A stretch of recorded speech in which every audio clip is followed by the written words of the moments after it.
राजधर्म सुनाया। राज का धर्म क्या होता है,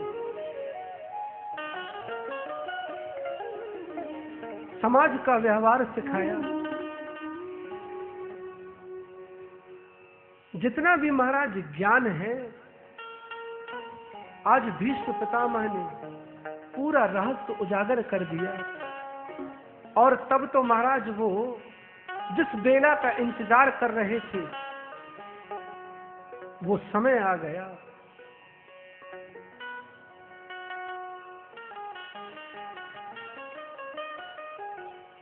आज भीष्म पितामह दोनों हाथ जोड़ के भगवान के समक्ष प्रार्थना करते हैं। त्रिभुवन कमनम तमाल वर्णम रविकर गौरवरांबर दधान। हे परमात्मा,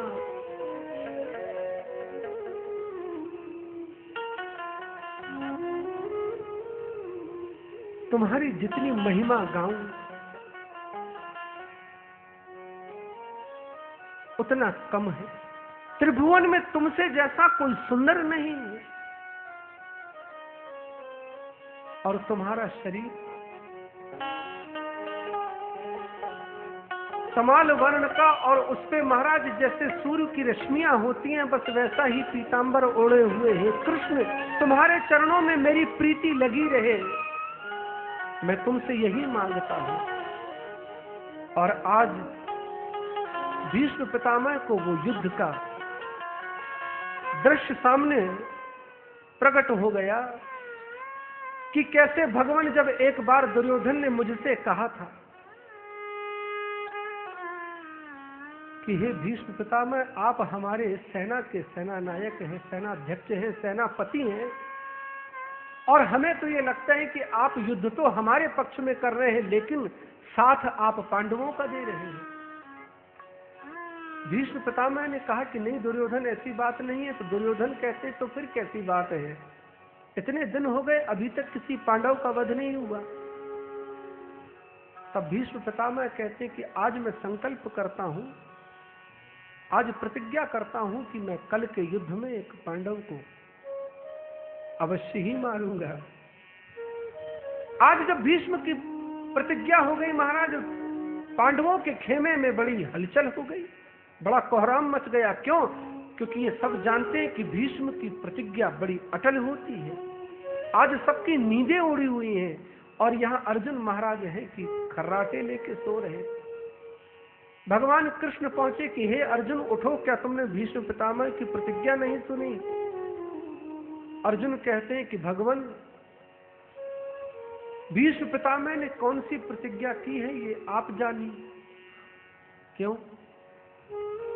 क्योंकि ये महाभारत प्रारंभ होने से पहले आपने मुझे गीता का पूरा रहस्य सुना दिया था। और जब मैंने आपसे कहा था कि भगवान आपका ज्ञान बड़ा अपूर्व है, लेकिन ये ज्ञान मेरे हृदय में टिकता नहीं है, तब महाराज आपने एक अंतिम सूत्र बताया था मुझे। तो कृष्ण कहते हैं कि वो कौन सा सूत्र था? तो हे अर्जुन कहते हैं कि भगवान आप बताने वाले, क्या आप ही भूल गए? भगवान कहते हैं कि मैं भूला नहीं हूं, लेकिन फिर भी तुम उसे दोहरा दो। तो अर्जुन कहते कि भगवान आप ही ने तो सिखाया था, सर्वधर्मान परित्यज्य मामेकम शरणम ब्रज अहम त्वा सर्व पापेभ्यो मोक्षयिष्यामि मा शुचः। तो हे भगवान, मैं ईमानदारी से बताऊं, बस उसी समय मैंने आपकी शरणागति ले ली थी। फिर उसके बाद महाराज मैंने कभी अपना दिमाग नहीं चलाया। क्यों?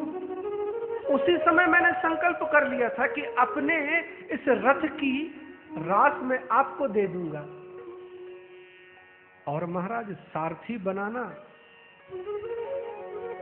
कोई आसान कार्य नहीं। सारथी तो महाराज उसी को बनाया जाता है जिसके ऊपर पूरा विश्वास हो। ड्राइवर चाहे तो मंजिल पे पहुंचा दे, और ड्राइवर अगर महाराज न चाहे तो 5 किलोमीटर में महाराज हादसा करा दे और सीधे भगवान के द्वार पे पहुंचा दे। तो आज अर्जुन महाराज कहते हैं कि भगवान मैं इसलिए बहुत निश्चिंत होके सो रहा हूं क्योंकि कल क्या होना है ये आपका विषय है। आप जागिए, आप सोचिए कि कल आपको क्या करना है। हमें इतना मालूम है कि जब तक आपका हाथ मेरे सिर पे है महाराज, तो जो भी कुछ होगा मेरे साथ अच्छा ही होगा। आप ही ने तो कहा था कि हे अर्जुन, अगर युद्ध में मारा जाएगा तो स्वर्ग मिलेगा, मोक्ष हो जाएगा, और अगर युद्ध का विजेता बन जाएगा तो इस पृथ्वी का राज्य भोगेगा। तो महाराज क्या मैं आपकी बातों पर विश्वास नहीं करूं? जब एक बार शरणागति ले ली है तो अब कल क्या होना है महाराज ये आप सोचिए। और आज जब दूसरे दिन का युद्ध प्रारंभ हुआ महाराज, जब समक्ष सामने से चले आ रहे अर्जुन महाराज का रथ और सामने से आ गए भीष्म पितामह महाराज, आज बाणों की वर्षा ऐसे छूटने लगी, ऐसे छूटने लगी कि देखते ही बनता है कि जैसे मेघ से अनायास ही बारिश की बूंदे टपकने लगे। आज भीष्म पितामह के महाराज धनुष से बाण छूटते, देखते ही देखते 1 के 5, 5 के 50, 50 के 500 हो जाते। देखने वाले बड़े आश्चर्यचकित हो जाते कि आज भीष्म पितामह कर क्या रहे हैं। आज उनका रण कौशल देख के महाराज समस्त योद्धा शांत होकर रुक गए। आज भीष्म पितामह का युद्ध देखने लगे। क्यों? आज प्रतिज्ञा है और सामने खड़े हुए हैं कृष्ण। भीष्म के धनुष से बाण छूटता और अर्जुन के वक्ष से टकराता, कृष्ण के हाथ से घोड़ों की रात छूट जाती, चिल्ला पड़ते पार्थ। अर्जुन कहते कि भगवान घोड़ों की रात संभालिए, आपके हाथ से घोड़ों की रात छूट गई। ये कृष्ण कहता है कि हे अर्जुन मैं क्या करूं? बाण तो लगता है तुम्हारे कवच पे, लेकिन दर्द होता है मेरे हृदय में। इतना दयालु है भगवान, क्या करूं? जैसे एक मां अपने बालक को अपने निगाह में रखती है। किसी नदी में आपने देखा होगा, अगर नाव में बहुत से लोग बैठे हुए हो और नाव के एक छोर पे बालक बैठा हुआ हो, दूसरे छोर पे उसकी मां बैठी हो, उसकी मां अपनी सहेलियों से, बंधु बांधवों से बात तो करती है, लेकिन महाराज पूरी दृष्टि उस बालक पे होती है, कहीं ये नाव से कूद ना पड़े। बात तो संसार में सबसे करेगी, लेकिन उसका अंदर का जो चित्त है वो उस बच्चे में फंसा हुआ है। ये कृष्ण कहते हैं कि मैं क्या करूं अर्जुन, मैं तुम्हारे प्रेम में इतना दीवाना हूं। मैं युद्ध तो लड़ रहा हूं, युद्ध के मैदान में खड़ा हुआ हूं, तुम्हारा रथ हाँक रहा हूं, लेकिन क्या करूं, मेरा चित्त तो बस हे अर्जुन तुम ही में फंसा हुआ। आज जब भगवान ने देखा कि भीष्म पितामह रुकने वाले नहीं है और इन्होंने प्रतिज्ञा कर ली थी, क्या प्रतिज्ञा थी? भीष्म की यह प्रतिज्ञा थी कि हे कृष्ण, अगर मैंने कल के युद्ध में तुमसे शस्त्र ना उठवा लिया तो मैं भी इस गंगा का पुत्र भीष्म नहीं हूं। आज महाराज भगवान को दोनों बातें संभालनी है, अपने भक्त की लाज रखनी है और एक भक्त की रक्षा करनी है। जीवन में समझिए कि फिर किसकी प्रतिज्ञा रहेगी। भगवान कहते कि मेरा तो कोई संकल्प विकल्प होता ही नहीं, मैं तो जीता ही हूं अपने भक्तों के लिए। मेरा क्या संकल्प, मेरा क्या विकल्प, मेरी क्या प्रतिज्ञा? मेरा तो जीवन अहम भक्त पराधीन, मैं तो अपने भक्तों के अधीन हूं। आज वो जब दृश्य भीष्म पितामह के समक्ष महाराज उपस्थित हुआ, आज भीष्म पितामह महाराज हाथ जोड़ के प्रार्थना करते हैं कि हे भगवान, आपने ये क्या कर दिया? एक भक्त की लाज बचाने के लिए आज आपने अपनी प्रतिज्ञा तोड़ दी। क्या तोड़ी? स्वनिगमम अपहाय मत प्रतिज्ञां हितमधिकर्तुं अवप्लुतो रथस्थ। अवप्लुतो, रथ से कूद पड़े। जब इस कृष्ण ने देखा कि आज ये पितामह रुकेगा नहीं, आज इसके बाण रुकेंगे नहीं, तो आज महाराज अपने रथ से कूद पड़े भगवान, और धरती पे पड़ा हुआ चक्र की तरह घुमाने लगे। और महाराज आज क्रोध में इनकी आंखें लाल लाल हो गई। भीष्म पितामह कहने लगे कि हे भगवान, आप हमारी तरफ ऐसे बढ़ रहे थे जैसे एक सिंह एक हिरण की तरफ झपट्टा मारता हो।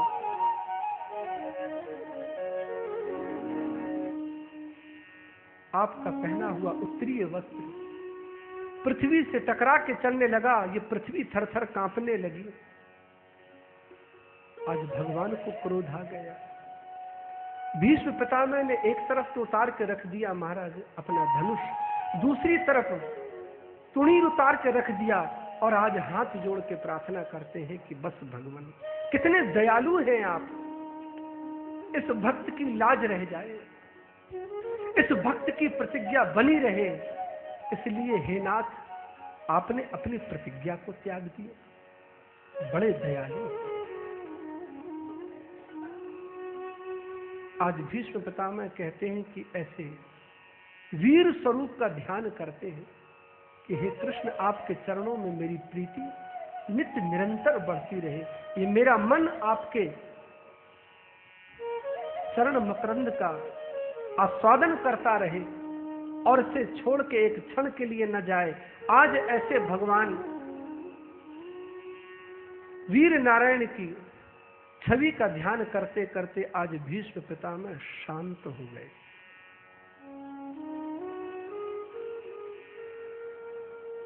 आकाश से पुष्प वृष्टि हुई।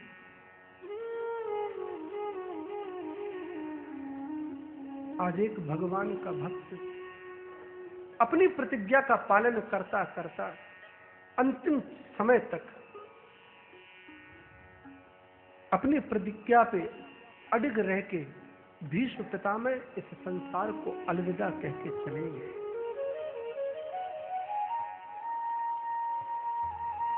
तब तो महाराज इन पांडवों ने अंतिम संस्कार किया।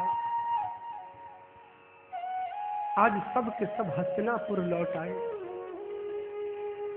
और यहां से भगवान अपने द्वारका धाम की तरफ पधारे।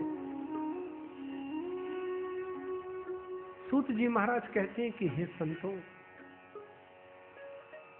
उस परम वीर का जन्म हुआ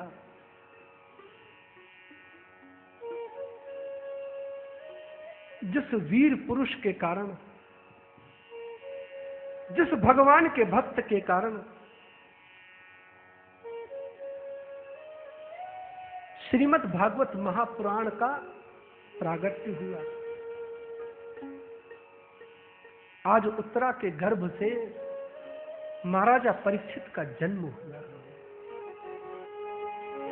चारों तरफ महाराज मंगल वातावरण हुआ। आचार्य कृपाचार्य धौम्य आदि ऋषियों ने मंत्रोच्चारण किया और प्रजा तीर्थ में ही बहुत सा दान धर्म किया। युधिष्ठिर महाराज ने इन ब्राह्मणों को पृथ्वी दी, गौ दी, स्वर्ण दिया, हाथी घोड़े दिए। तब तो महाराज इन ब्राह्मणों ने इस बालक का भविष्य बताया।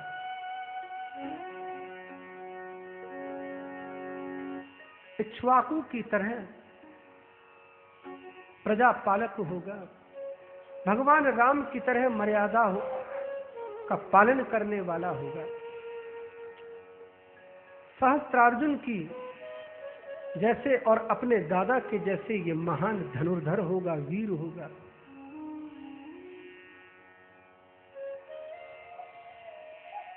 ब्रह्मा के समान समता रखने वाला,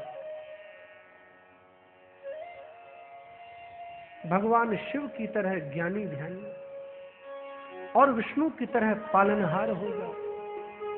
समस्त गुणों का बखान करते करते इन आचार्यों ने कहा कि लेकिन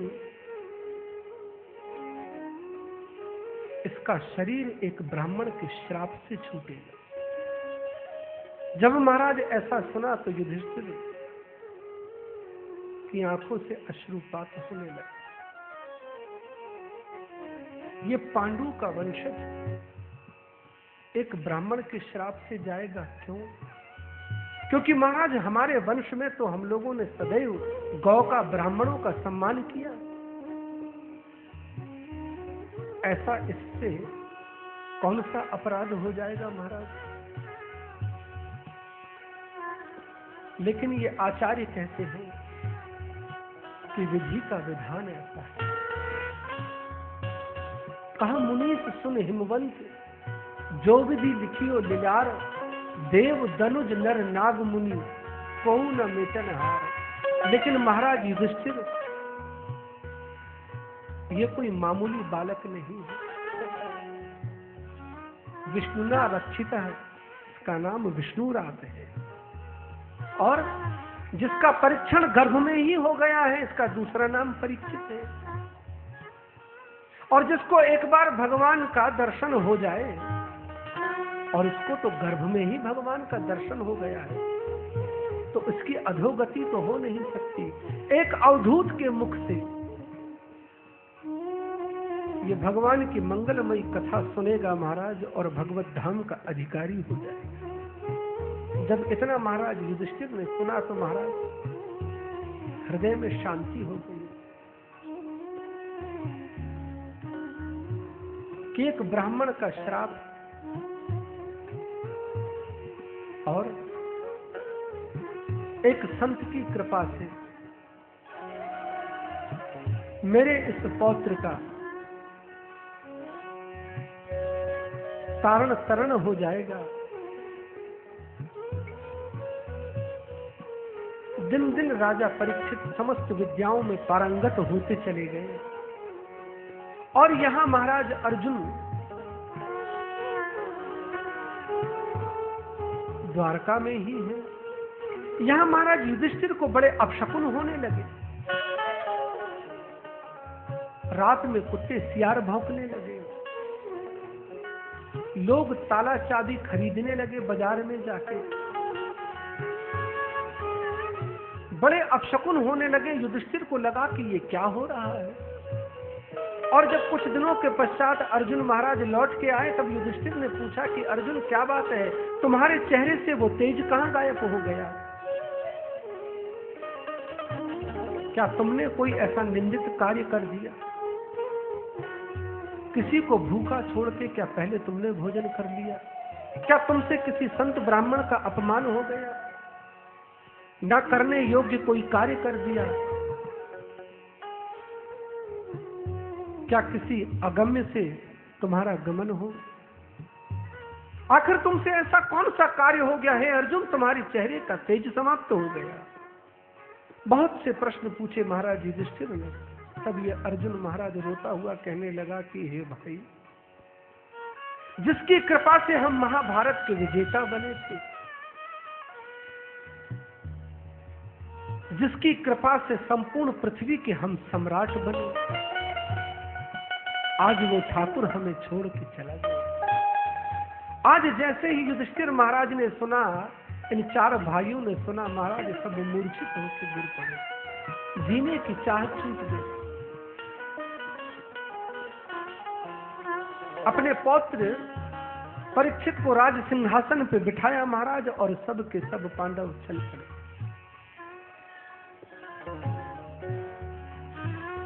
महाराज परीक्षित ने बड़ी सुंदर व्यवस्था की उस राज्य की, और एक बार दिग्विजय के लिए निकले। दृष्टि पड़ी कि एक दुष्ट पुरुष एक गाय और एक बैल को बहुत पीट रहा था। जैसे ही महाराजा परीक्षित की दृष्टि पड़ी, क्रोध में बोल उठे कि हे दुष्ट, अभी पांडवों के वंशज इस पृथ्वी पे उपस्थित है। तू क्या समझता है कि मेरे दादा कृष्ण के सहित इस धरती को छोड़ के चले गए तो तू मनमानी करेगा? हे दुष्ट, रुक, मैं अभी तुम्हें सबक सिखाता हूं।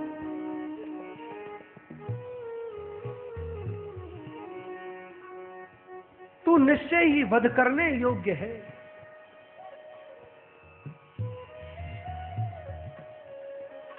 जैसे ही महाराज कलयुग ने देखा कि राजा परीक्षित अब मुझे छोड़ेगा नहीं,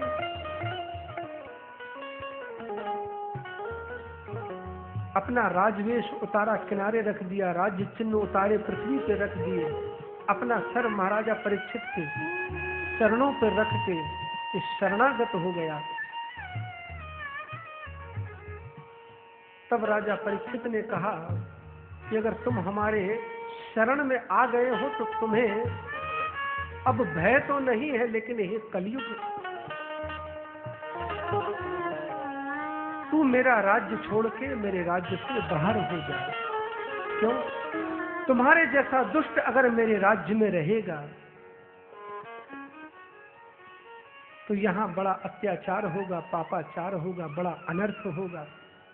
और भगवान ने इस धर्म रूपी बैल के जो 3 पग जिसके महाराज तोड़ दिए गए थे, इनको जोड़ दिया और गौ रूपी पृथ्वी को भी आश्वासन दिया।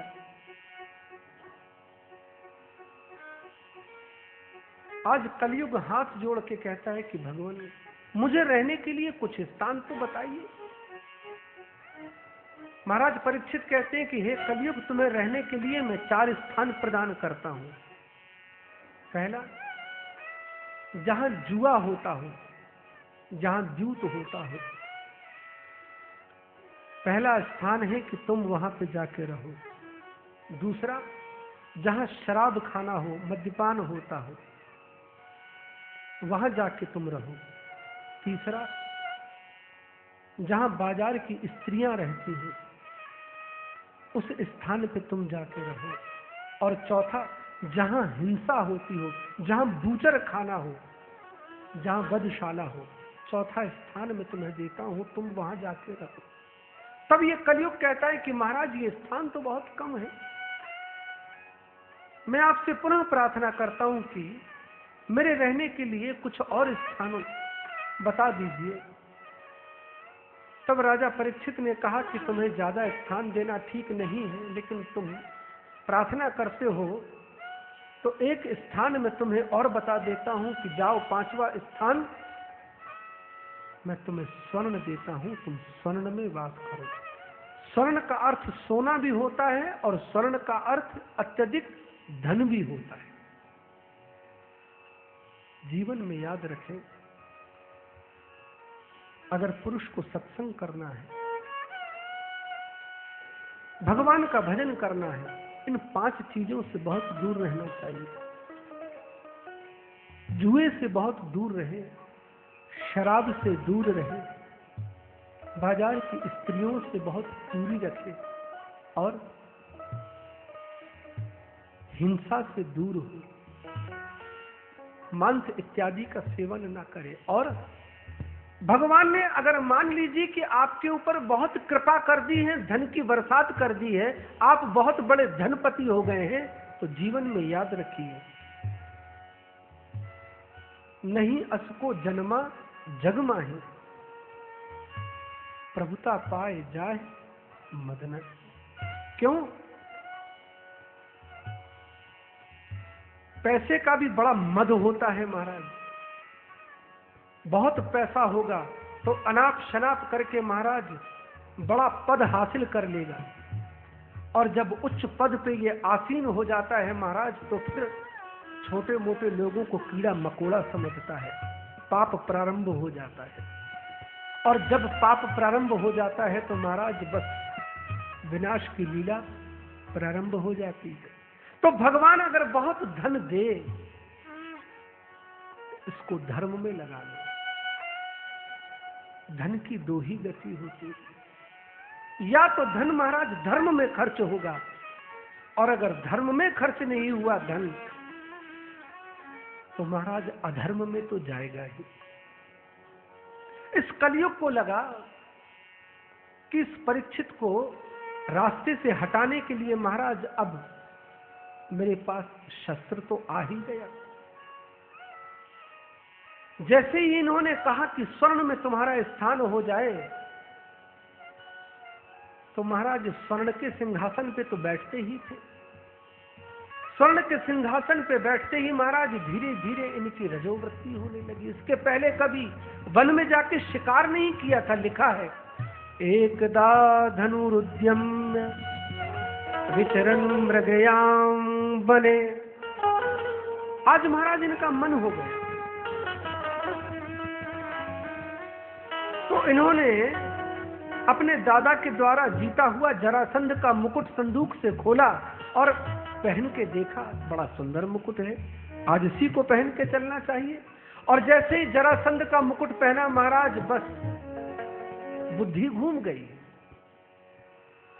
बुद्धि में जहां महाराज भजन हुआ करता था, आज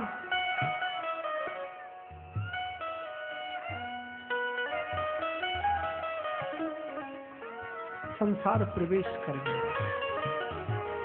रथ मंगवाया गया,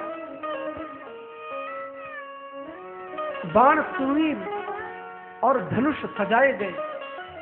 परीक्षित महाराज निकले वन में शिकार करने के लिए। हिरणों का पीछा करते करते करते करते करते महाराज इतने थक गए कि इनको भूख और प्यास सताने लगी।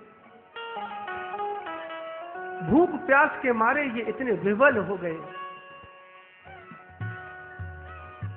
एक संत की कुटिया में प्रवेश कर गए, और ये संत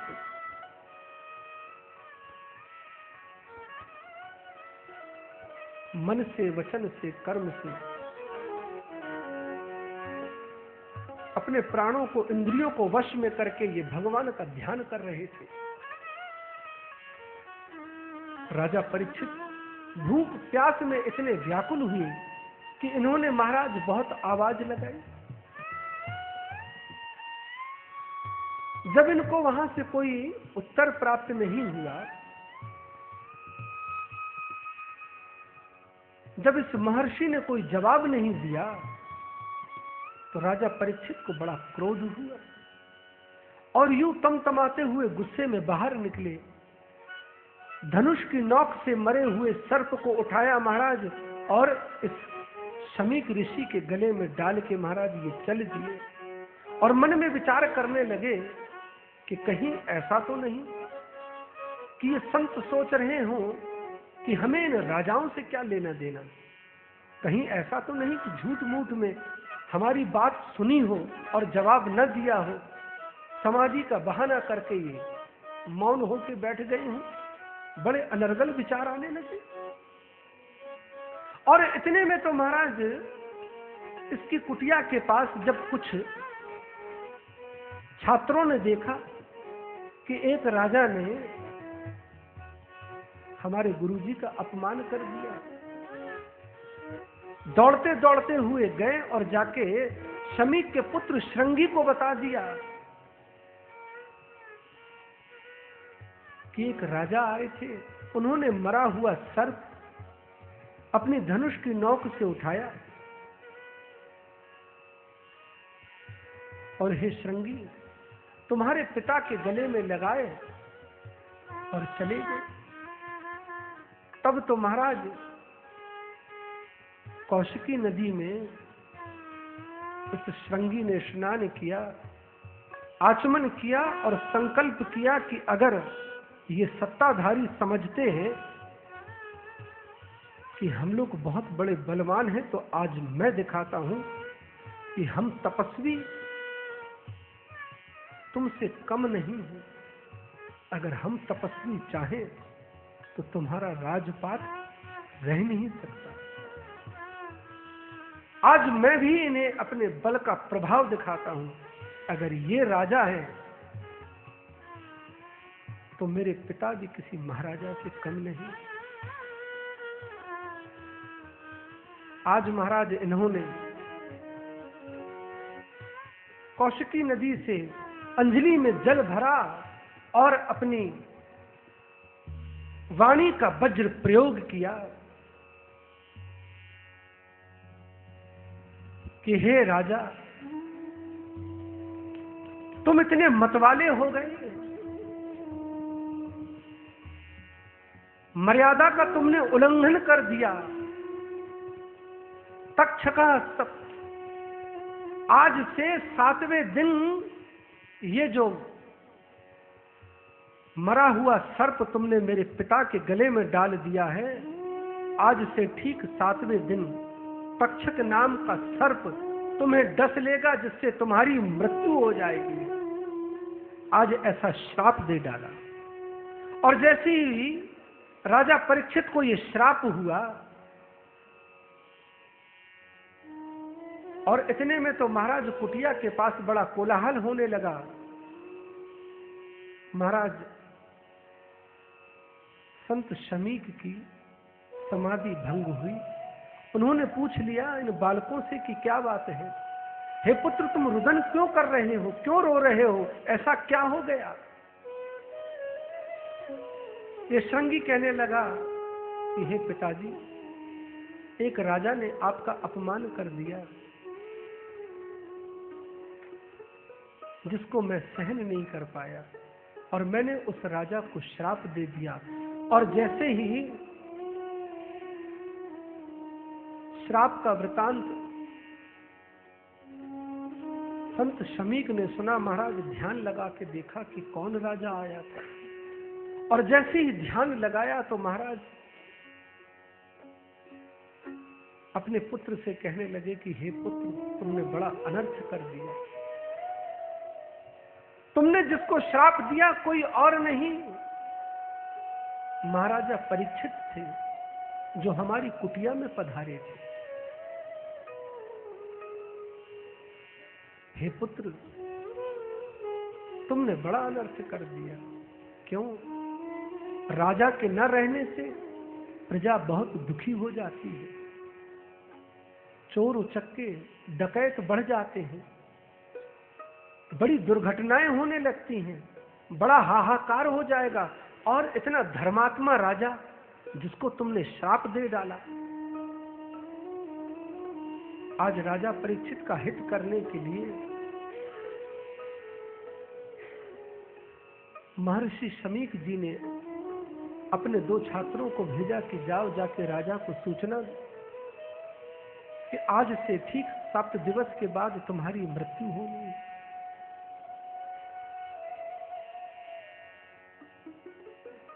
सूत जी कहते हैं कि हे संतों,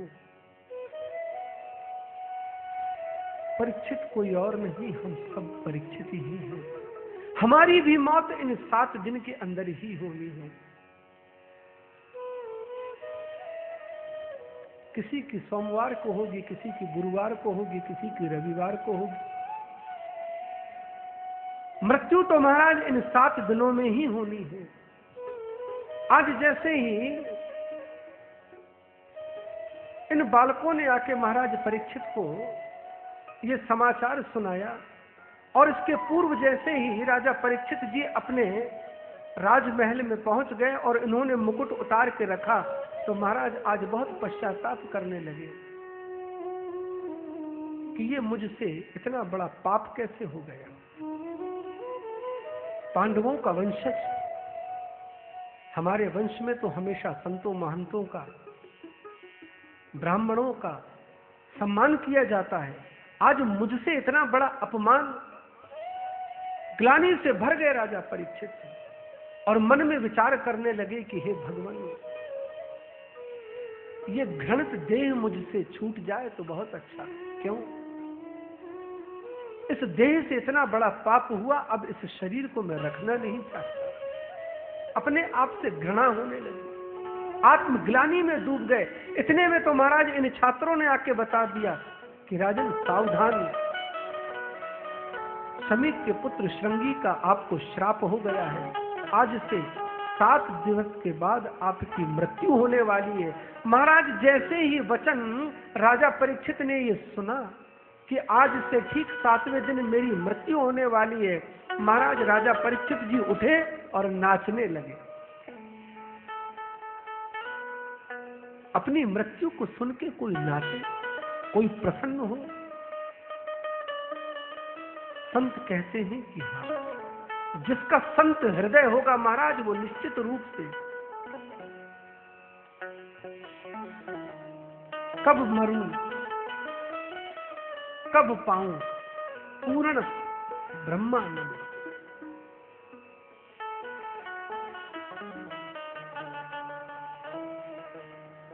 संत मृत्यु से नहीं डरते। राजा परीक्षित का हृदय तो महाराज संत हृदय था। और संत कहते किसे, जिसकी समस्त वासनाओं का अंत हो चुका है उसे संत कहते हैं। जिसकी चित्त वृत्ति शांत हो चुकी है, जिसे अब संसार से कुछ नहीं चाहिए। और साधयति इति साधु, साधु उसे कहते हैं जो अभी साधना में रत है, वो साधना कर रहा है। धीरे धीरे ये मन सधता है। आज राजा परीक्षित जी ने सुना, झूमने लगे। क्यों? क्रोधोपि देवस्य वरेण तुल्यम। महापुरुषों का महाराज जो क्रोध होता है, जो श्राप होता है, ये श्राप नहीं होता, ये वरदान होता है। 7 घंटे में पूर्व किसी को पता नहीं होता कि आज मेरी मृत्यु होने वाली है। महाराजा खटवांग ने तो महाराज एक मुहूर्त में ही अपना जीवन बना लिया। तो राजा परीक्षित जी कहने लगे कि मैं तो बड़ा भाग्यशाली हूं। उस संत को तो मैं हृदय से धन्यवाद देता हूं। ये संत तो बड़े कृपालु हैं, बड़े दयालु हैं। 7 दिवस के बाद मेरी मृत्यु होने वाली है। ये बिल्कुल कंफर्म है कि 7 दिवस के पहले मैं मर नहीं सकता, चाहे जो कर लूं। इतने बड़े दयालु संत हमें और कहां से मिले? इन संतों की कृपा ही कुछ ऐसी होती है। इसलिए तो श्रीमद् भागवत महापुराण में इन संतों की कथा है। संत के सानिध्य में ही ये जीव तरता है। इसीलिए तो कहते हैं कि संतन के संग, संतों की ही कृपा ऐसी होती है। संतन के संग लाग रे, तेरी बिगड़ी बनेगी। संतन के संग लाग रे, तेरी बिगड़ी बनेगी। संतन के संग लाग रे, तेरी बिगड़ी बनेगी। संतन के संग लाग रे, तेरी बिगड़ी बनेगी। संतन के संग लाग रे, तेरी बिगड़ी बनेगी। अच्छी बनेगी तेरी किस्मत बनेगी। अच्छी बनेगी तेरी किस्मत बनेगी। संतन के संग लाग रे, तेरी अच्छी बनेगी। संतन के संग लाग रे, तेरी अच्छी बनेगी।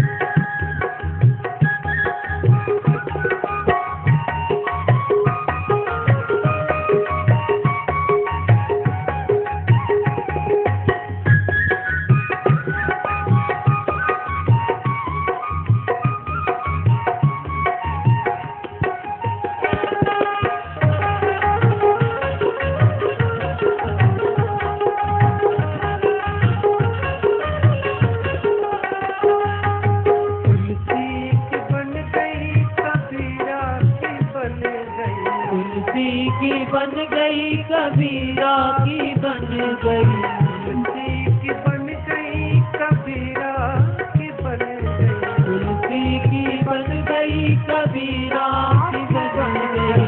मीरा के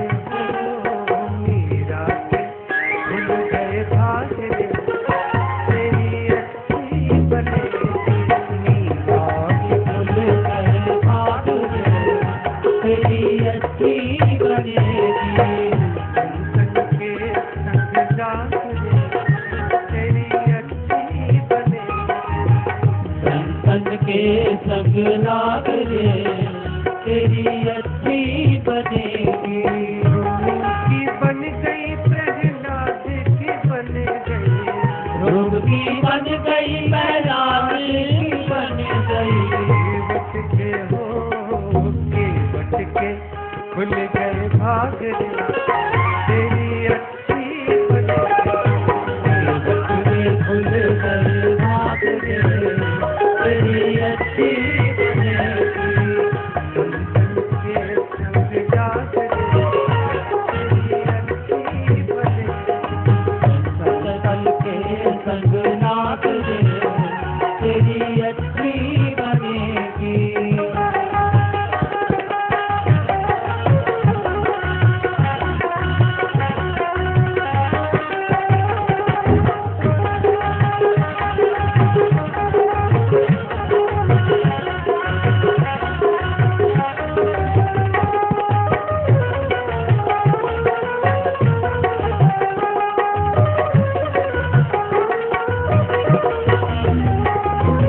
सबरी की बन गई सुदामा की बन गई, सबरी की बन गई सुदामा की बन गई। सबरी की बन गई सुदामा की बन गई। सबरी की बन गई सुदामा की बन गई। द्रौपदी के हो द्रौपदी के खुल गए भाग रे, तेरी अच्छी बनेगी। तेरी अच्छी बनेगी। संतन के संग जाग रे, तेरी अच्छी बनेगी। संतन के संग नाग रे, तेरी अच्छी बनेगी। संतन के संग जाग रे, तेरी अच्छी बनेगी। संतन के संग नाग रे, तेरी अच्छी बनेगी। की बन गई अजामिल की बन गई, की बन गई अजामिल की बन गई। की बन गई अजामिल की बन गई। ईद की बन गई अजामिल की बन गई। कलिका के हो कलिका के खुल गए भाग रे, तेरी अच्छी बनेगी। कलिका की खुल गए भाग रे, तेरी अच्छी बनेगी। संतन के संग नाग रे,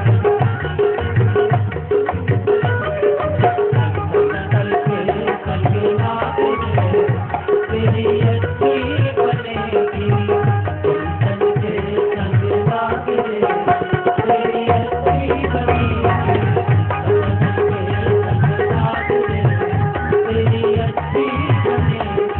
संतन के संग नाग रे, तेरी अच्छी बनेगी।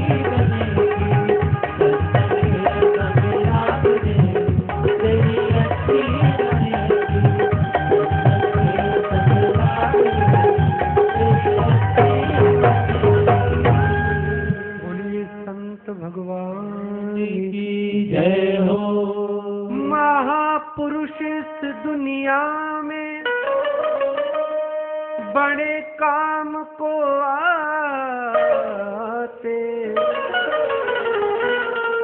मिटा के खौफ मरने का, अमर बनना सिखाते। ये संतों की सामर्थ्य है। महापुरुष इस दुनिया में बड़े काम को आते हैं। इनको जन्म लेने की आवश्यकता नहीं है, ये तो महाराज मुक्त हैं। लेकिन क्या करें, इन संसारियों को देख के द्रवित हो जाते हैं। संतों को लगता है कि चलना चाहिए, ये भगवान की सुंदर वाटिका को चल के देखना चाहिए। ये जगत क्या है, ये उस परमात्मा की बहुत सुंदर वाटिका है। और एक अच्छे माली का कार्य क्या है, एक अच्छा माली जब पूरी वाटिका में घूमता है तो महाराज ये विचार करता है कि ये पौधा नष्ट हो रहा है, इस पौधे की काट छांट कर दी जाए, इसमें खाद डाल दी जाए तो फिर से जी उठेगा, देखभाल करता है। ऐसे ही ये संत महापुरुष इस संसार में आते हैं जीवों को जागृत करने के लिए, ये संसार रूपी बगिया को सुंदर बनाने के लिए। महापुरुष इस दुनिया में बड़े काम को आते हैं, मिटा के खौफ मरने का, अमर बनना सिखाते हैं। आज महाराज परीक्षित बहुत बलिहारी जाते हैं कि किसने कह दिया ये श्राप है, ये महापुरुषों का वरदान है। आज प्रेम से उमंग में भर गया और ये राजा परीक्षित कहने लगा कि बस बहुत समय से राज्य करते करते मैं थक भी गया था, मैं तो बहाना ही ढूंढ रहा था तब भगवान का भजन करूं। और ये भगवान का इतना सुंदर संसार है, भगवान की माया महाराज ऐसी है। भगवान स्वयं कहते हैं कि मम माया दुरत्तया, मेरी माया को पार करना इतना आसान नहीं है। अनन्या चिंतयन्तो माम ये जना पर्युपासते तेषा नित्याभियुक्तानाम योगक्षेमम वहाम्यहम्। अनन्य भाव से जो लगा रहे तब ये कृपालु कृपा करता है। आज महाराज परीक्षित झूमने लगे, नाचने लगे, आनंदित होने लगे कि कम से कम मेरे जीवन में वो अवसर आ गया कि राजपाट ये संसार छोड़ के भगवान का भजन करूं। ये संत भी बड़े कृपालु हैं, मुझे विश्राम देने के लिए, आराम देने के लिए इन्होंने ये श्राप नहीं, ये वरदान दिया। बस भगवान का भक्त वही हो सकता है जो हर स्थिति, हर परिस्थिति में भगवान को उल्हाना ना दे। हर स्थिति परिस्थिति में भगवान की मर्जी हो, बस यूं सोच के जब ये जीव चलता है भगवत धाम का अधिकारी हो जाता है। आज महाराज परीक्षित भगवान की प्रार्थना करने लगे। आइए हम सब मिलके प्रार्थना करें।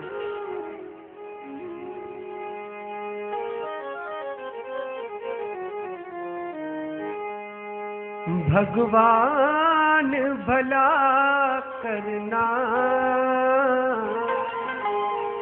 भगवान भला करना, अपने ये भक्तों पे दिन रात दया करना। भगवान भला करना, भगवान भला करना, अपने भक्तों पे दिन रात दया करना, अपने भक्तों पे दिन रात दया करना। हम तेरे सहारे हैं, हम तेरे सहारे हैं, प्रभु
गुणगान करूं तेरा,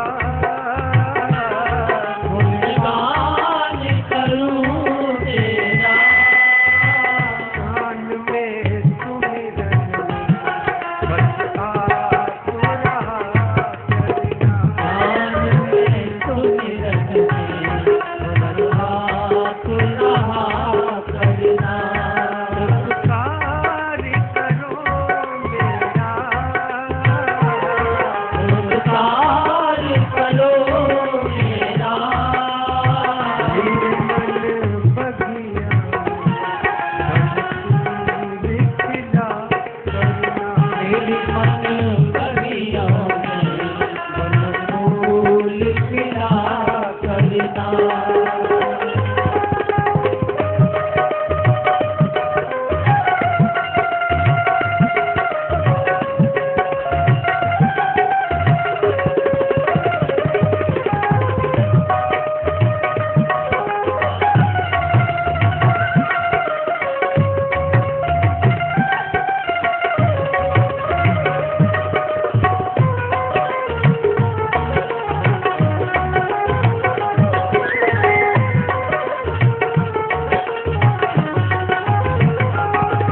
मैं तेरे लगाता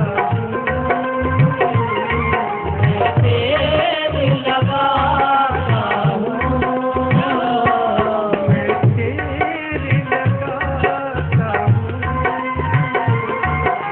तेरे लगाता हूँ,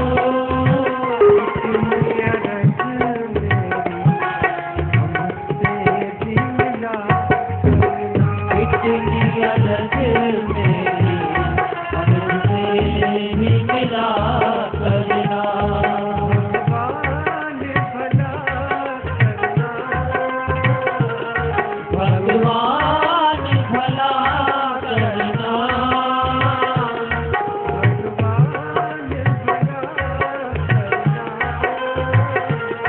भगवान भला करना,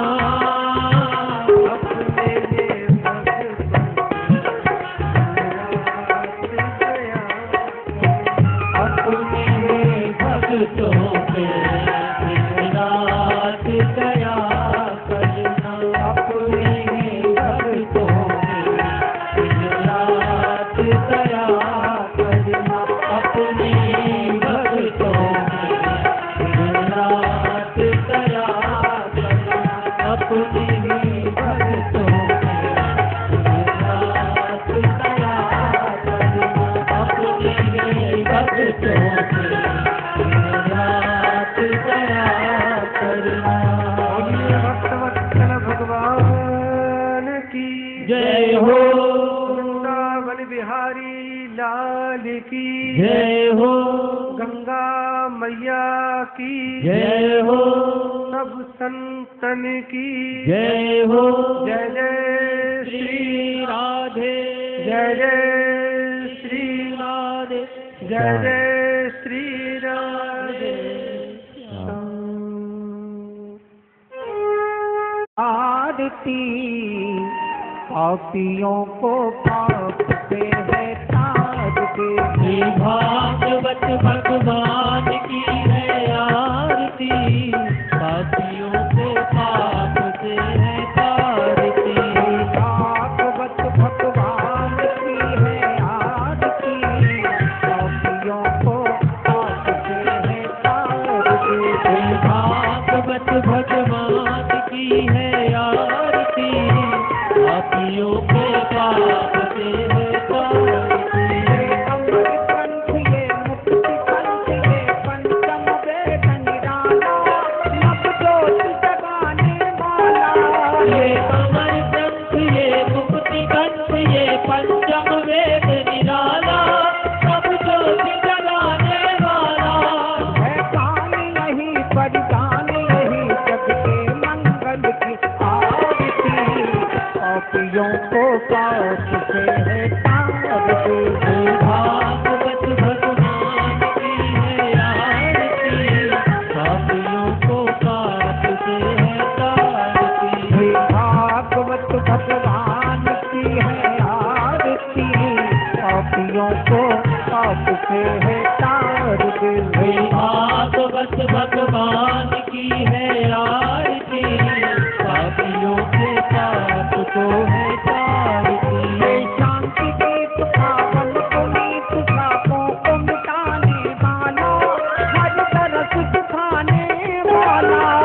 शांति गीत पावन पुनीत पापों को मिटाने वाला, हर तरफ सुखाने वाला।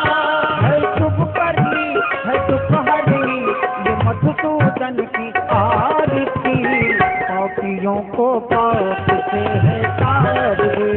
भागवत भगवान की है आरती, पापियों के पाप को है तार दी। भागवत भगवान की है आरती, पापियों को पाप से है तार दे।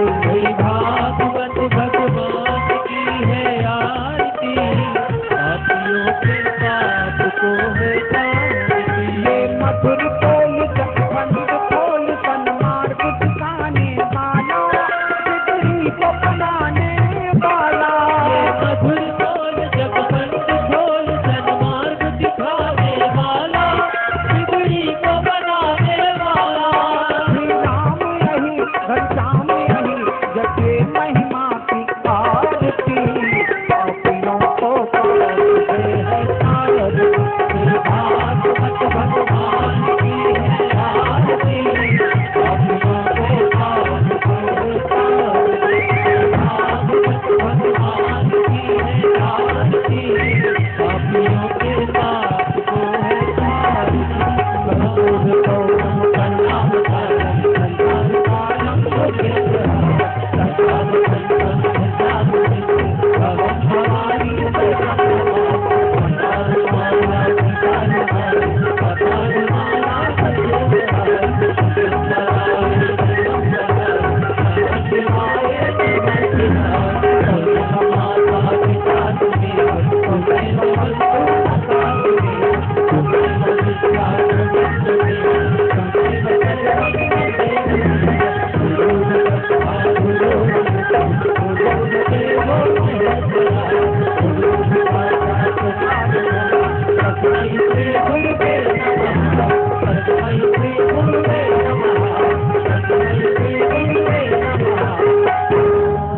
प्रेम से बोलिए श्री बांके बिहारी लाल की जय।